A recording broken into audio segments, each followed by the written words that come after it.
Hello po mga kababayan, ako po si Dante Maravillas and this time nakakatuwa po na kausap natin ang isang napakagaling na congressman from party list, Tingog Party List po, si Congressman Jude Asidre. Magandang hapon po sa inyo, Congressman. Kumusta po kayo? Magandang hapon. Magandang hapon, Boss Dante, idol. Dante na lang po. Magandang hapon din sa mga nanonood sa atin at nakikinig ngayon po. At nakita ko po kasi na napakaganda yung ginagawa ninyong activity sa Tingog Party List at mayroon pala kayong ongoing ngayon na Tingog Kalusugan Caravan. Pwede pong maikwento ninyo ito sa amin, Congressman? Yes, meron tayo ngayon, no? Ginagawa natin to linggo-linggo sa pakikipagtulungan sa Governor Benjamin Romualdez General Hospital. Meron tayong lingguhang tinatawag natin Kalusugan Caravan. Itong ating medical caravan ay hindi lang po parang yung normal na medical mission. Meron po tayong libreng laboratory, mula po ultrasound hanggang ECG, hanggang X-ray, CBC, at meron po tayong mga espesyalistang dinadala, internal medicine, ENT, mga surgeons, meron din tayo mga pedia, adult medicine, no? Tapos meron din tayong namimigay din tayo ng mga mobility aids, mga tungkod, mga wheelchair, meron ding iba namimigay tayo ng BP apparatus or glucometer, or meron din eyeglasses, reading glasses, prescription glasses. Meron nga tayong dental services. Ang Mhm. dental services natin hanggang ho sa libreng pustiso. Yan po ang binibigay nating serbisyo. Lumilipat po tayo na by town, no, every week dito sa Leyte, at sa susunod na buwan hindi lang ho sa Leyte at Samar natin siya gagawin na rin natin siya sa Metro Manila at sa iba pang parte ng Luzon at sa Mindanao. Yeah. Kailan pa to nagsimula po na programa ng Tingog Ah, Party List, na-launch na, Congressman?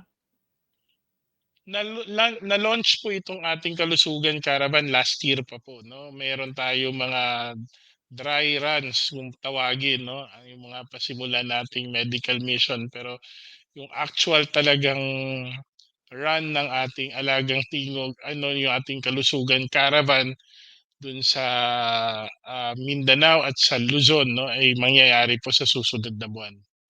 Wow! So, pati pala kami dito ano, puwedeng abutin kami rito, Congressman, sa lalawigan ng Albay ng Yes. Tingog Party List ano, Kalusugan Caravan? Well, sana ho magkaroon tayo ng pagkakataon na mapasyalan ho yung ating mga sumusuporta sa atin. Kasi po ang gusto po nating mangyari, una sa lahat, Sir Dante, aaminin ko po, hindi ho lahat natin mapupuntahan, 'no, kasi sa limitasyon po ng panahon, ng ating ding resources. Pero ang ginagawa ho natin, kasi kung makikita mo siguro yung mga pictures, 'no, we really provide quality healthcare service, 'no, kumpleto. Pati yung CBC mo talagang makikita nila. Ang ginagawa lang ho talaga natin ay magkaroon din ng pagpapatunay na ang gobyerno ay merong mga programa na katulad nito, na handa ang gobyerno na sumuporta at maglingkod sa ating mga kababayan, lalo na sa usaping medikal, 'no.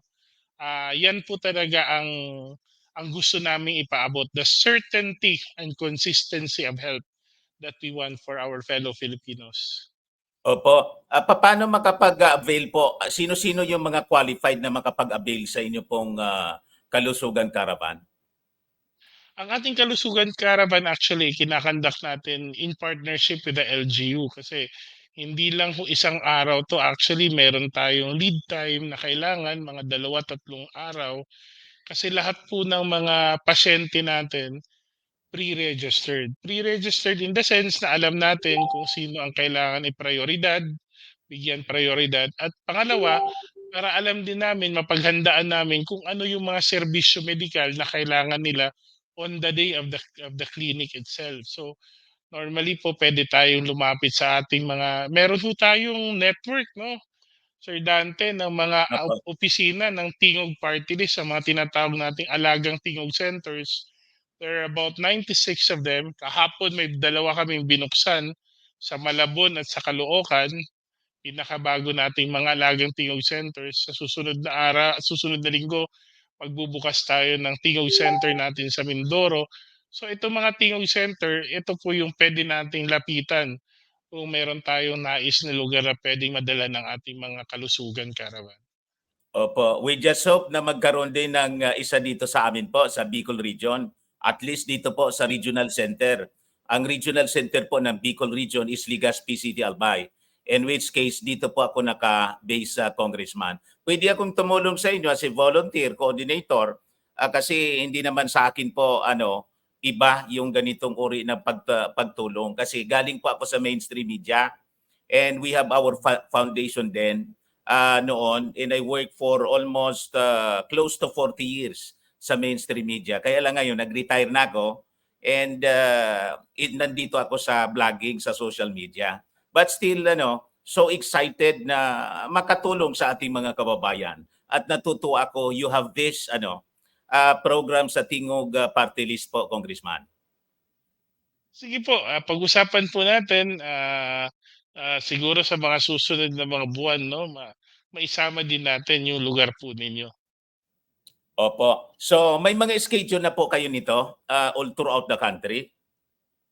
Meron po, pero normally po we directly engage with the partners. Puwede pong Opo. LGU, puwede pong mga, partner na private individuals. Tas sila po yung nagdi-disseminate ng information kasi alam mo naman, Boss Dante 'no, iba-iba din yung mga patnubayan per area. Minsan mas pabor sa kanila yung isang sistema, minsan naman may sistema na magti-ticket, pero yung iba pre-register, may iba may pre-assessment.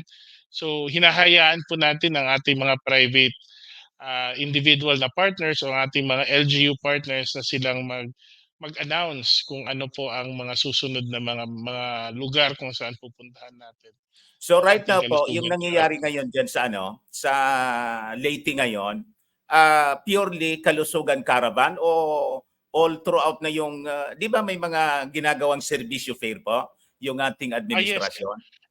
itong ating kalusugan caravan 'no, ito po ay ginagawa natin, health lang talaga sila naka-focus. Meron naman Opo. tayo, ito po ay programa ng ating pangulo, kasama po ang ating House Speaker at in a way kasama din ang Tingog Party List. Meron tayong tinatawag, siguro yung you're pointing out to the Bagong Pilipinas Serbisyo Yes. Fair, na Opo. ang pinaka-last na ginawa natin ay dun sa Sultan Kudarat. Opo. So parte din siya po at sama-sama Ay yung different magkaiba po agencies. sila, magkaiba po. Magkaiba Magkaiba siya. kasi sa ating Bagong Pilipinas Serbisyo Fair meron tayong medical mission at meron din tayo yung tinatawag nating Love for All. Ito po yung programa ng ating unang ginang kung saan katulad po ng ginagawa din natin sa Tingog, meron din tayong free check-up, free medicine at free laboratory test. Opo. Yung right now na ginagawa ninyo diyan ngayon, ilang araw po siya na kalusugan caravan? Usually ang Kalusugan Caravan 'no, kasi ginagawa nga natin 'to siya weekly, dito lang sa Leyte at sa Samar at hopefully next month sa ibang parte pa ng ating bansa. Isang araw lang ho talaga yung actual na check-up, yung actual na pag-test. Pero days before that po, meron po niyang mga screening, kasi ang puwede nating ma-accommodate every time meron tayong Kalusugan Caravan, mga 500 lang ho kasi medyo matagal ho. Like for example, yung ECG, yung capacity natin at hindi ho kakayanin ng mas sobra pa sa 500. So, we make sure also na yung pinakakailangan ng priority ang nauuna kaya may pre-screening tayo. Pero hindi naman ho natin pinapabayaan yung iba kasi yung medyo malakas naman o yung medyo kaya pa naman ay binibigyan din natin sila ng medical assistance para pwede silang lumapit sa pinakamalapit nilang ospital, hindi man sa parehong araw o sa mga susunod na linggo, sila din ay mabigyan ng atensyon medikal na kailangan nila. Lahat ito po libre para malinaw do'n sa ating mga kababayan. Yes po, lahat po ito libre, lahat po, lahat yung gamot, Kung kailangan niyo ho ng pustiso, libre din yung pustiso, yung laboratory, libre din. Lahat ho ng serbisyo na binibigay natin, libre. Na halimbawa po may mga check-ups pagkatapos na found out na kailangan continuing medications, tuloy-tuloy din yung serbisyo na gano'n ng Tingog Party Sa List ating ano? mga serbisyo fair 'no, lalo na kung kailangan ng maintenance 'no, sa ating kalusugan Caravan I mean, kung tuloy-tuloy ang kailangan na gamot, so ginagawa natin kinukumpleto talaga natin kung ilan ang kailangan. Sa maintenance naman, sinusubukan natin na makumpleto yung isang buwan. Tapos after niyan puwede naman sila lumapit sa mga tanggapan ng tingog, dun din pagbibigyan sila ng additional medical assistance para yung susunod naman na buwan. So you have your ano, team of doctors and nurses na talagang umiikot sa buong bansa ngayon? Meron po tayong mga partner hospitals po. Kasi gusto ho Mhm. natin ang serbisyo na binibigay natin, hospital grade. Pareho Oo. po ng serbisyo na natatanggap nila sa ating mga hospitals. So napakaganda po. Congratulations po sa inyo, Congressman. Napakaganda yung ginagawa ninyong serbisyo sa ating mga mamamayang Pilipino. Siguro may iba ko ng konting ano, may iba ko ng kwento. Kumusta na po ang yung progress ng chatsa natin po sa Congress? Well, itong nakaraang linggo 'no, nakaraang linggo, nagsimula po ang deliberation sa tinatawag nating resolution of both houses number 7. Yung pinaka-last na yung Wednesday po, yung pinaka-last na araw na pinakahuling araw kung kailan tayo nagkaroon ng deliberations, ang pinag-usapan na ho yung pagpasok ng foreign investments sa ating mga utility sector. So inaasahan namin magtutuloy-tuloy ito. In fact, next week iniisip namin na baka ang pag-usapan na ho ay yung usapin ukol sa advertising at sa mga susunod pang araw yung huling pagbabago sa ating saligang batas. Maganda naman ang palitan ng kuro-kuro, maganda naman at open naman ang discussions. Hopefully nga po ito po ay makapagbigay linaw sa ating mga congressmen at sa ating mga kababayan kung ano ang mas makakabuti para sa ating bansa. At kung ano din ang kailangan nating bantayan. Siyempre hindi ko naman makakailan na ang mas maraming miyembro ng mababang kapulungan ay nagsusulong talaga ng pagbabago ng ating saligang batas, lalong-lalo na sa ating economic provisions. So yung pagkakataong marinig yung mga opinyon na taliwas sa aming paninindigan, nakakabuti din. Actually na-enlighten din kami para alam din namin kung anong kailangan nating bantayan. Saka sakaling yun nga, ito nga mangyari, mapalitan yung mga economic provisions ng ating saligang batas. Linawin po natin kasi laging napakakulit kasi yung mga anti-chatsa. Laging ginigiit nila yung sabi ulterior motive ng Congress na ipasa pati yung mga political provisions ng ating konstitusyon. So ano yung masasabi po ninyo dito sa mga grupo na napakakukulit, laging binibigyan nila ng masamang motibo itong ating sinusulong na charter change. Alam mo Boss Dante 'no, sa totoo lang, itong mga nagsasabi na meron kaming ibang mga probisyon, mga political amendments na gagawin, parang takot lang sila sa sarili nilang mga multo. Maraming beses naman paulit-ulit to ang Kongreso, sinasabi namin economic provisions lang talaga ang babaguhin. In fact, kung titignan mo sa resolution na both houses number 7, tatlo lang sa ilang provision. If I'm not mistaken, there are actually 8 or 9 economic provisions in the Constitution, and we've actually settled for a common ground with the Senate para ito na muna yung pag-usapan. Kasi mahirap po ano, ako naiintindihan ko naman ang mga hindi naniniwala na sa charter change na ginagawa natin kasi yun nga, ito yung unang pagkakataon na magbabago tayo ng ilang probisyon sa ating konstitusyon. Normal lang ho na may matatakot, normal lang na may magdududa, normal lang na merong may pag-agam-agam. Ang hindi ho normal, ang hindi ho mabuti, yung mawawalan na tayo ng tiwala sa mga sistema. Alam niyo ho, kung hindi talaga ka panipaniwala, kung hindi ka panipaniwala, hindi hindi epektibo at hindi kailangan magbago ng mga nasa ating konstitusyon, eh sana hindi na binigyan ng pamamaraan ng pagbabago. Sana wala ng ganong probisyon.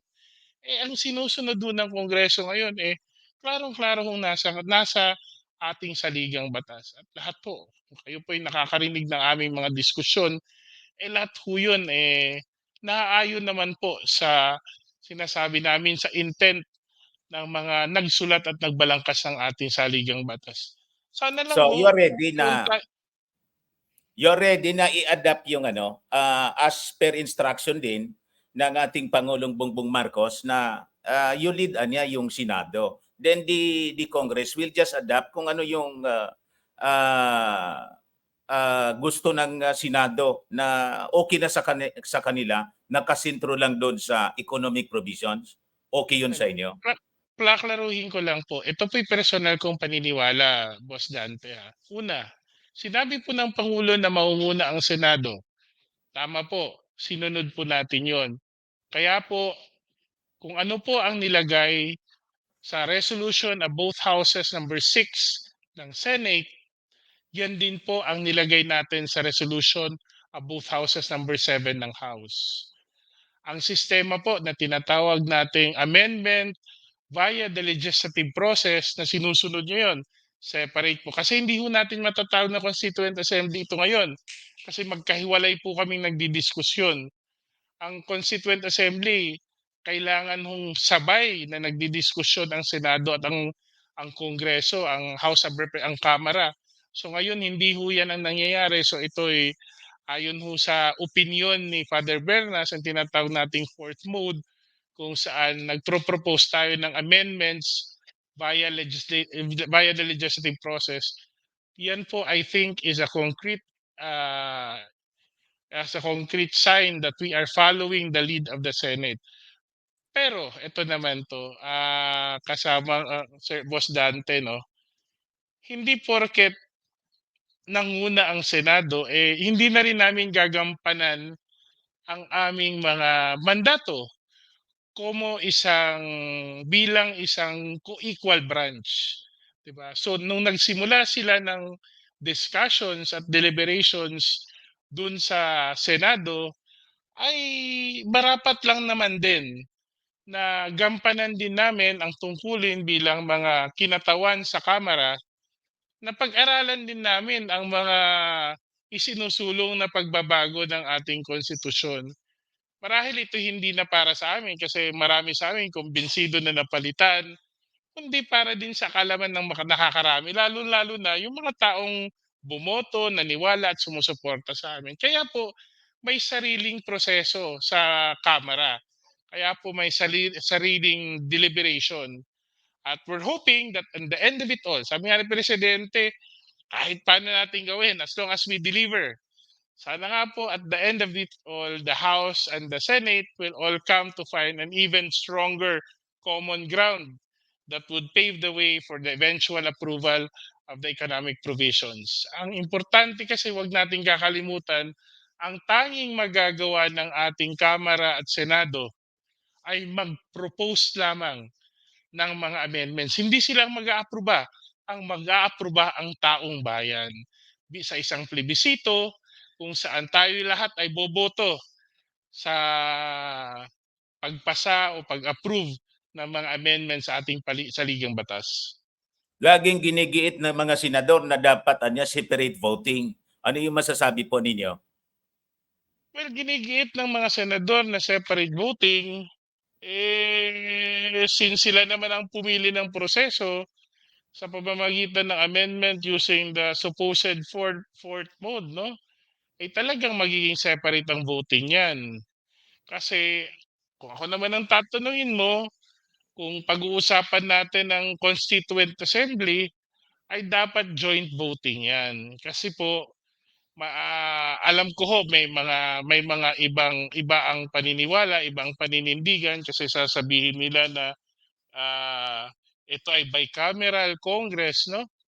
Pero marami kasing instances na kahit bicameral ang Congress, kung ang ginagawa na ng Kongreso hindi na magpapasa ng batas, if it is outside the lawmaking role of Congress, then ito na ay nag-e-exercise ng tinatawag nating constituent powers ng Congress.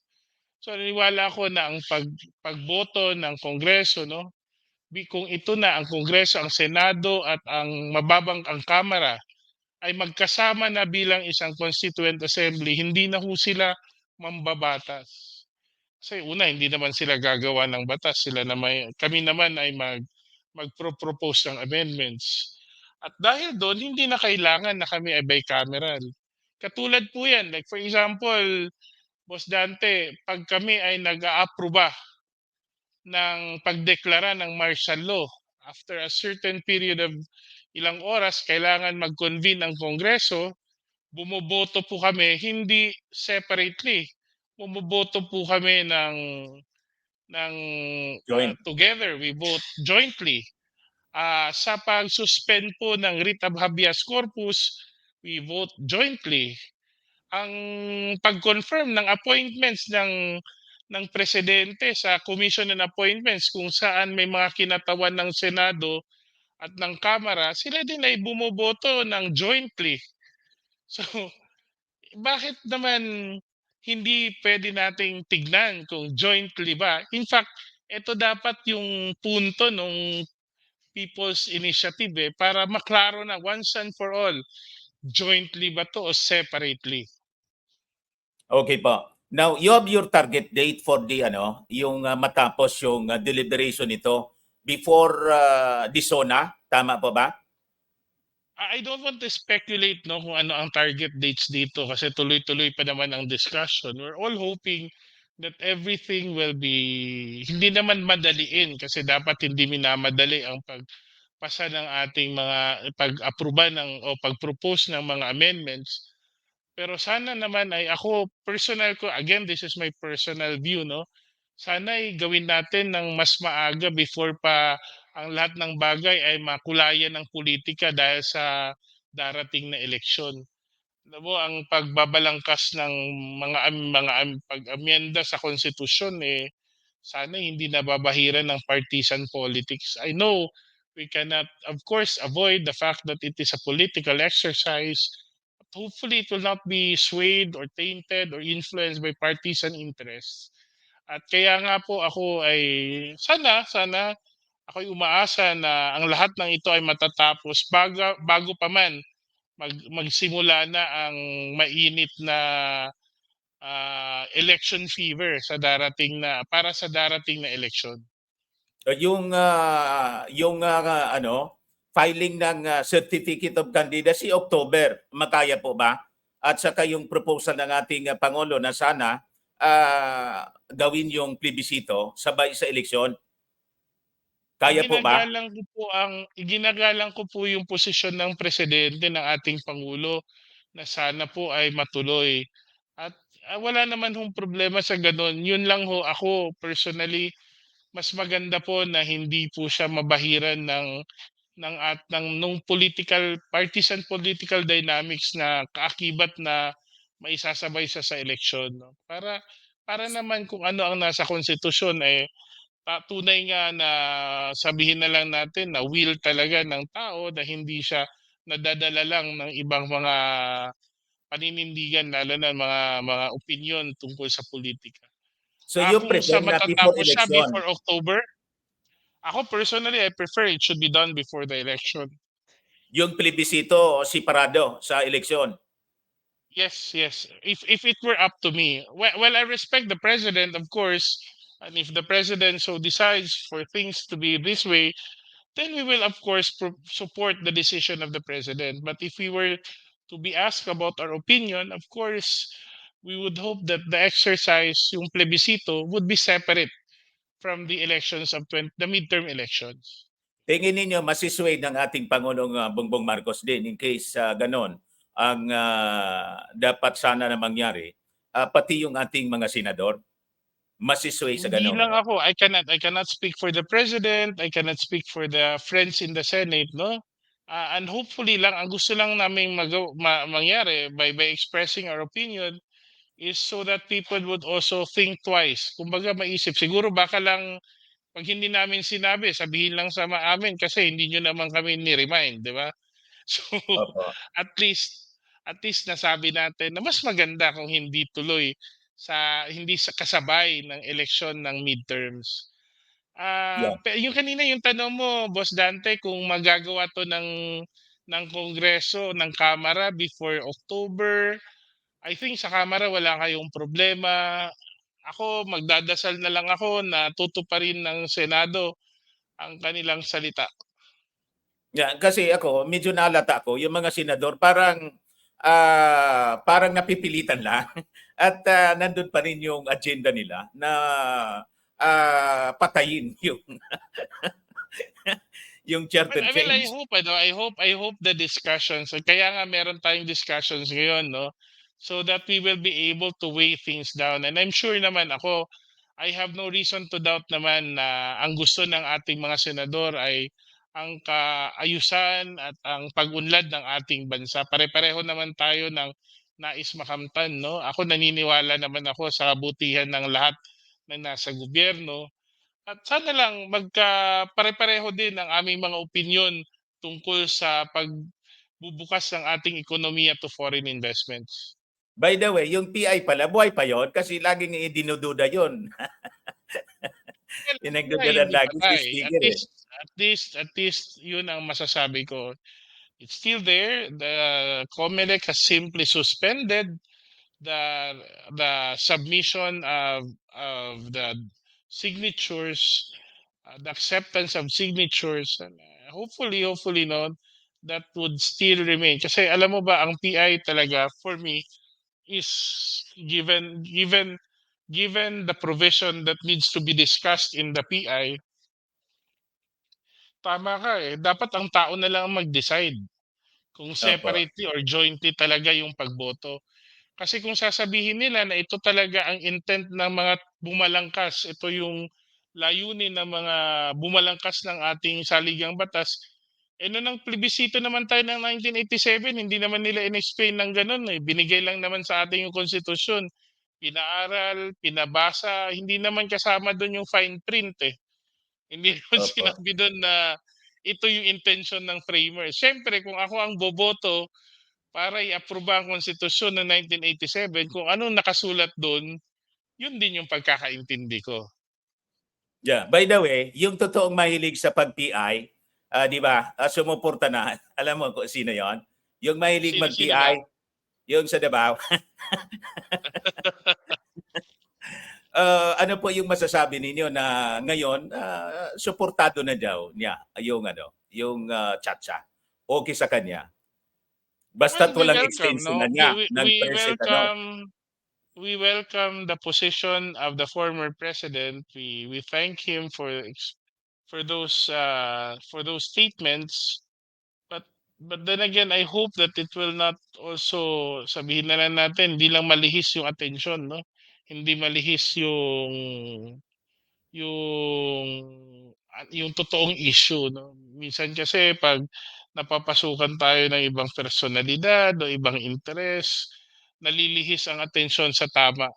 So, mas maigi na lang siguro, Boss Dante, na pasalamatan natin ang dating pangulo sa kanyang opinyon at igalang natin 'yon.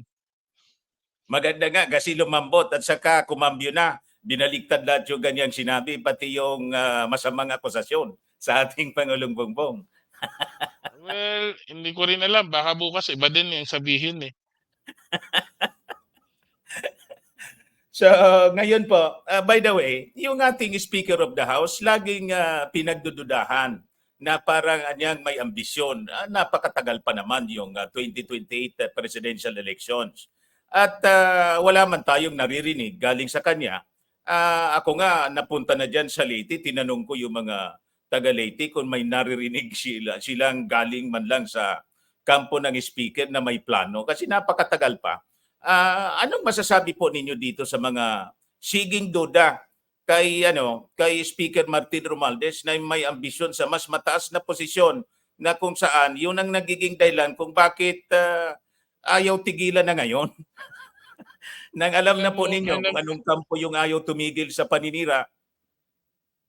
alam niyo ho, sa totoo lang, ako kasama ko madalas ang ating speaker.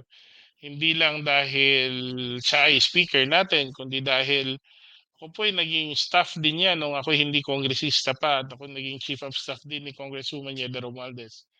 Ang alam ko sa ating speaker ay nung na ang katangi-tangi lang na goal niya sa buhay ay mapaglingkuran ang ating bansa ng maayos. Nung panahon po siya na majority leader, panahon po 'yun ng COVID, pumapasok po kami araw-araw.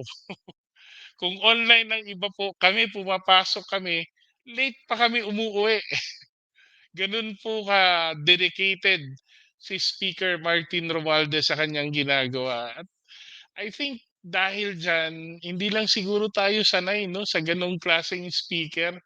Hindi tayo sanay sa gano'ng klaseng lingkod bayan na hindi lang hindi lang sa opisina nakaupo, hindi lang dun sa mga meeting nakaupo, kundi umiikot talaga at pinapansin ang kalagayan ng ating mga kababayan. Ako hindi na nagtataka kasi gano'n naman talaga siya magtrabaho, napakasipag, napakabuting tao. Kung lalagyan ho ng kulay political, nasa sa kanila na po 'yun, eh. Ako lang ang masasabi ko lang maayos na tao si Martin Romualdez at kung ano man itong mga kinukuwento or mga sinasabi nila na tatakbo, antayin natin si speaker mismo ang magsabi, eh. Pero sa tingin ko sa ngayon mas gusto niyang pagbigay pansin, mas malaking pansin yung mga dapat naming gawin sa Kongreso at yung mga dapat naming gawin sa distrito niya at sa mga lugar kung saan nandun ang Tingog Party List. Yun nga po, kasi nakikita ko din, napapansin ko kasi lahat siya all out support talaga kung anong ginagawa ng ating Pangulong Bongbong Marcos. Extension siya ng ating Pangulong Bongbong Marcos, yung hindi naman punta ng ating Pangulo, siya yung pumupunta. So tingin ko nga, imbes na i-appreciate, pinagdududahan yung ating Speaker of the House, hindi ko nga maintindihan din eh.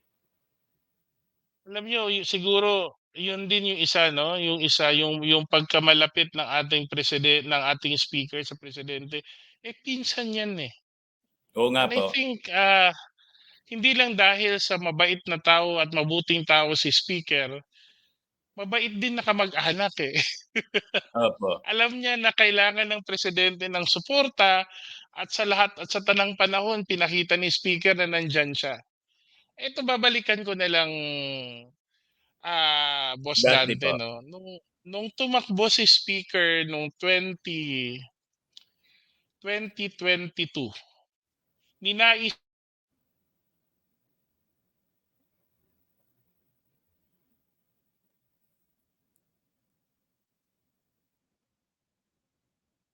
Hello po. Congressman.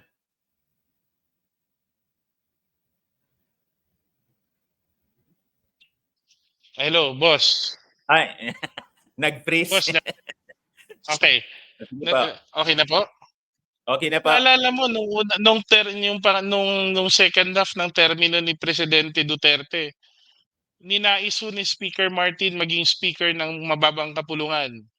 I'm sure naalala ho ng lahat 'yon. Opo. Tapos si Presidente Duterte, hinati po ang termino, pero hindi po si Speaker Romualdez ang pinili. Nandun Mm. po si Speaker Alan Cayetano at sinundan po ni Speaker, Lord Alan Velasco. Ginawa hong majority leader ng 3 taon si Speaker Martin. Wala ho tayong narinig. Wala ho tayong narinig na reklamo, wala ho tayong narinig na frustration, wala ho tayong nakitang sabihin na lang natin pag-aayaw mula sa kanya. Anong nakita natin? Ginandahan pa niya yung trabaho na binigay niya. Hindi yun yung, kung siisipin natin, hindi yun yung trabaho na hiningi niya eh. Yung nais niya sana maging speaker, hindi siya napagbigyan. Pero hindi siya nag-iba ng pakikitungo sa presidente, nandun yung paggalang, nandun yung pagsunod, at ginawa pa niya ng maganda yung trabaho niya. Kung maalala mo, yung lahat ng mga batas na kailangan natin kontra sa COVID, yung Bayanihan 1 and 2, si Speaker Martin Romualdez ang nag-usher. Siya mismo ang naging timon sa pagpasa ng mga batas na 'to. So, kung ambisyon lang, maraming beses ko nakita si Speaker Martin na mas nangibabaw ang kanyang paglilingkod bayan, ang kanyang puso para sa bayan kaysa sa pansariling ambisyon. Hindi ko masasabi na ayaw niyang magpresidente, hindi ko naman siya narinig yung sinabi yon. Pero alam ko na kahit anong posisyon na ibigay mo sa kanya, gagampanan niya ng maayos kasi mas nangingibabaw sa kanya ang puso mapaglingkuran ng bansa natin. At ang maganda sa pag-ugali niya, ako hindi ko man siya personal na kilala, hindi pa nga kami nagkakausap ng personal. Yung bang parang kambal kwan siya, kakambal ng ating Pangulong Bongbong Marcos, hindi lang pinsan, pati sa pag-ugali, very calm siya, kalmado lang siya. Kahit pinagsasalitaan ng kung ano-ano, yung ang nangyari sa Japan, nakakainit ng ulo yun, na ako tingin ko sinadya yon na tinusok yung pagmumuka ng ating Speaker of the House. Pero nakangiti pa rin siya. Kalmado lang siya. Ganon ba talaga siya, Congressman? Sa mga panahon na magkakasama kami, ako so kukuwento ko na lang sa'yo Boss Dante, ako po'y kinasal sa Bangkok, kasi ang asawa ko Thai. Ang Opo. tanging ninong ko lang sa kasal, si Speaker Martin. Hindi ho ako congressman nun, ako lang yung empleyado nila. Ang kasal ko ho nagsimula ng 6:00 ng umaga, ng umaga. Natapos po yung kasal 3:00 ng hapon. The whole time nandun po si Martin Romualdez. Siguro naman 'pag gano'n na personal ang experience mo, makikita mo yung tunay na na tunay na katauhan ng isang tao. Yan, parang sabi ko, ang napakabait na tao itong si Speaker Martin Romualdez. Kasi kung iba-ibang mga politiko baka Maliban nakapagbitaw lang na dun rin 'no, ng mga masasamang maliban lang Boss Dante na hindi siya nagsasalita, hindi rin siya nagpapapigil sa mga dapat niyang gawin. opo, Kasi kung iba 'yan, 'di ba, puwedeng tatahimik ako, wala na rin akong gagawin. Pero oo nga siya, po. hindi siya nagpapataranta. Naipasa ng Kongreso ang mga batas na dapat maipasa, yung mga priority bills way ahead of schedule. Whenever the president asks that something be approved of the House, he takes charge and makes sure that he is able to bring together enough votes to support the president's agenda. Alam mo, every week may meeting yan ng mga leader ng mga iba't ibang partido. Kinakausap ni Speaker Martin Romualdez para mailahad lahat before siya magdesisyon. Tinatanong at isinasangguni muna niya sa mga leader ng mga partido kung ano ang nararapat na aksyon sa mga isyong hinaharap natin. Hindi lang ho mga leader ng partido, minsan hinaharap din niya yung mga leader ng mga regional blocks, yung mga regional groupings. At minsan kahit yung mga bata na mga congressman, binibigyan din niya ng oras na makasama pa kahit lunch lang or dinner or hapunan para kasi alam ako ito medyo personal na 'to 'no. Ang pinakamagandang trait ni Martin Romualdez, strongest trait ni Martin Romualdez, ay magaling si Martin Romualdez makinig. Mm. Magaling makinig si Speaker Martin Romualdez. Kaya nga po siguro nasasabi nila, mas konti ang salita, mas maraming gawa. So makikita yon doon sa naging accomplishment ng Congress na despite na kung titingnan mo, yung Senado 24 lang sila.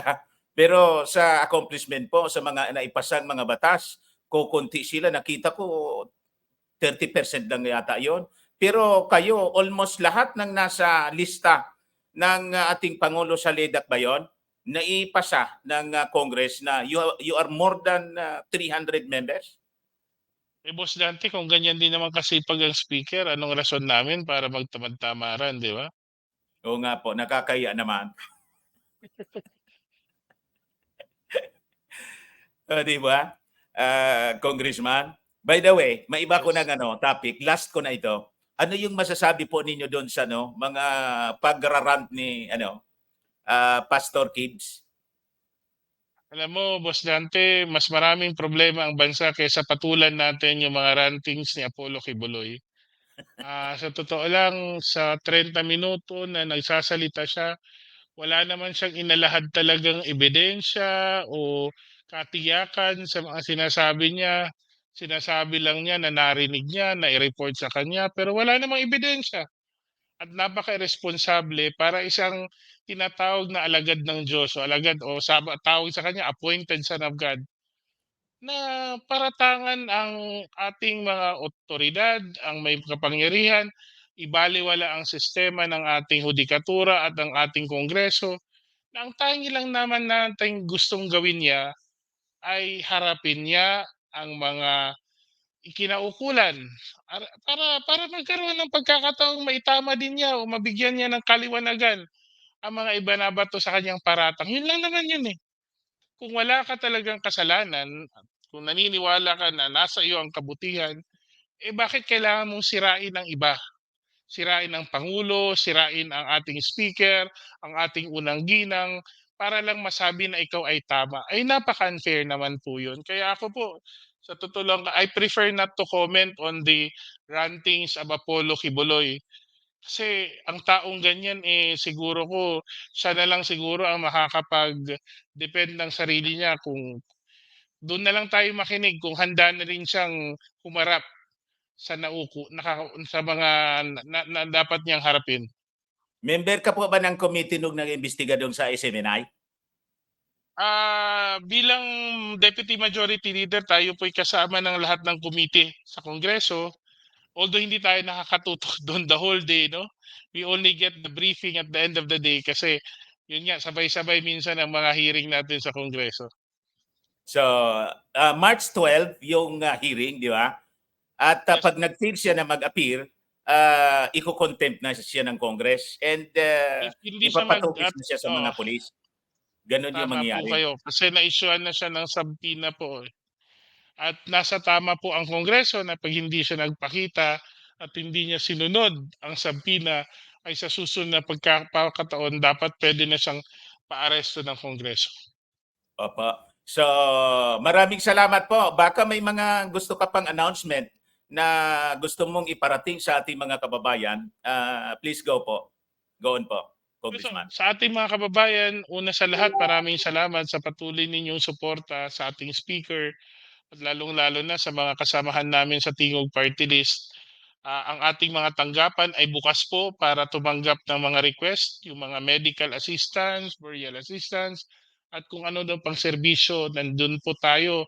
Almost 96 localities all over the country, meron po tayong mga serbisyo para po sa mga nangangailangan. Ito may papakita ng ating commitment, patuloy na commitment for public service, and of course, in support na rin sa mga advokasya ng ating kasalukuyang Pangulo, si PBBM, ang ating speaker, at sana ho sa patuloy natin sa lahat ho ng hinaharap. Alam mo, hindi naman masama na merong mga pagkakataong magkakasalungat ang ating mga opinyon at kuro-kuro. Hindi naman masama na may mga panahon talaga na medyo magkakaiba tayo ng paniniwala kasi yun po ang kagandahan ng demokrasya. Pero sana po sa lahat ng pagkakataon, hindi ho natin makalimutan na tayo po lahat ay Pilipino. At ang tanging magpapaunlad sa bansa natin ay hindi kung paano natin hilain ang isa't isa pababa, kundi paano natin magtutulong itulak ang ating mga sarili pataas. Maraming salamat po. Opo, maraming salamat po, Congressman. At in case kayo ay magdesisyon na mapunta dito sa amin sa lalawigan ng Albay, feel free to coordinate with us. At we are so much willing na sumuport po sa inyong mga activities dito sa Tingog Party List, Kalusugan, Caravan po. Maraming salamat. Asahan niyo po 'yun, Boss Salamat Dante. pa. Maraming salamat po. Bye-bye po, Congressman. God bless. Bye-bye. Meron pa. Sir, may gas daw kayo, sir. Ano?